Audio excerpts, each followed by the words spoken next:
அடுத்து பாருங்க, நம்ம காதர் மொய்தீன் ஐயா வந்த உடனே யதார்த்தமா ஒரு விஷயத்த சொன்னாங்க. ஐயா, தீவிரவாதமோ பயங்கரவாதம் எது எப்படி இருந்தாலும் மக்களுக்கு ஆபத்தை விளைவிக்கக்கூடிய எந்த ஒரு செயலையும் கரகரன்னு அழிச்சு கசைக்கு தூர போட்டுறணும். அதுல இந்து முஸ்லீம் மற்ற இது எதையும் பார்க்கப்படாது.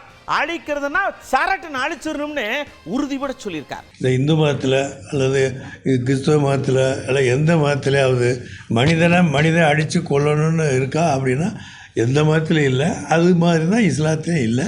அதுக்கு மாற்றமாக நடக்கக்கூடிய முஸ்லீம்கள் எங்கே இருந்தாலும் சரி, எந்த போர்கள் இருந்தாலும் சரி, எந்த நாட்டில் இருந்தாலும் சரி, அவர்கள் ஒழிக்கப்பட வேண்டும், அழிக்கப்பட வேண்டும், இல்லாமல் ஆக்கப்பட வேண்டும் என்பது தான் முஸ்லீம்களுடைய ஒட்டுமொத்தமான கருத்து. அதனால் இந்தியாவுக்கு செய்திருக்கிற அந்த தவறான கொடுமையிலிருந்து இந்தியாவை காப்பாற்றுவது நம்முடைய கடமை. இந்திய மக்களை காப்பாற்றுவது நம்ம கடமை. சாரே ஜஹாசே அச்சா இந்துஸ்தான் என்பது தான் நாம் கொண்டிருக்கிற கொள்கை.